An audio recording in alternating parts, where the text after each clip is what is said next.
Assalamualaikum warahmatullahi wabarakatuh. Perkenalkan, nama saya Adini Prasetya Putri dari kelas PSDKJ 1. Di sini kami akan membuat video tentang analisis material FTTX. Pertama-tama di sini ada OTB wall atau Optical Termination Box Wall yang menempel di dinding.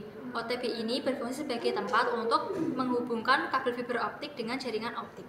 Di sini ada kabel distribution core yang berfungsi untuk mentransmisikan sinyal optik dari titik distribusi ke pengguna akhir jaringan fiber to the X.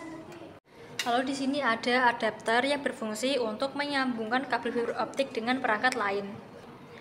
Kemudian di sini ada kabel pigtail yang berfungsi untuk menyambungkan kabel fiber optik ke konektor.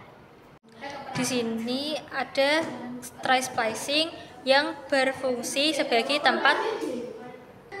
Lalu di sini ada tray splicing yang berfungsi sebagai tempat untuk melakukan penyambungan kabel fiber optik. Lalu di sini ada kabel distribusi yang berfungsi untuk menyalurkan sinyal optik dari OTB ke perangkat akhir. Selanjutnya di sini terdapat join box yang berfungsi sebagai tempat untuk menyambung kabel fiber optik. Di sini terdapat bodi utama yang berfungsi untuk menampung dan melindungi semua komponen lainnya.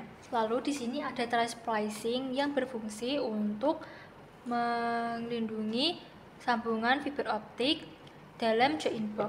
Lalu di sini terdapat kabel distribution core yang berfungsi untuk mentransmisikan sinyal optik dari titik distribusi ke pengguna akhir dalam jaringan fiber to the X. Di sini ada ODC yang berfungsi sebagai titik terminasi untuk menghubungkan kabel feeder dan kabel distribusi.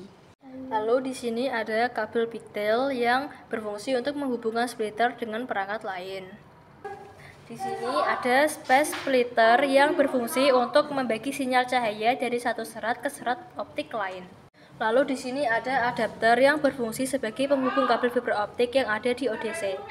Di sini ada base trace yang berfungsi sebagai wadah untuk menata dan melindungi sambungan. Lalu di sini ada parking lot yang berfungsi untuk menyimpan kabel fiber optik yang tidak terpakai.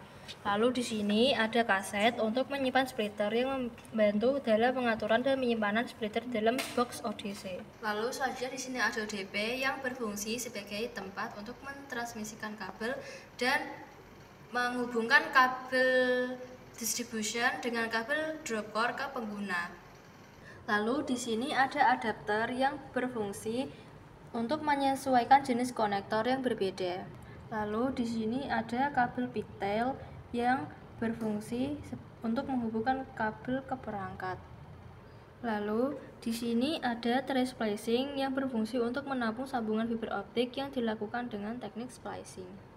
Lalu di sini ada kabel distribusi yang berfungsi untuk mentransmisikan sinyal optik dari titik distribusi ke pengguna akhir dalam jaringan fiber to the X. Lalu di sini ada splitter 1/8 yang berfungsi untuk membagi sebuah sinyal optik. Lalu di sini ada tiang yang berfungsi sebagai penyangga kabel drop core dan kabel distribusi.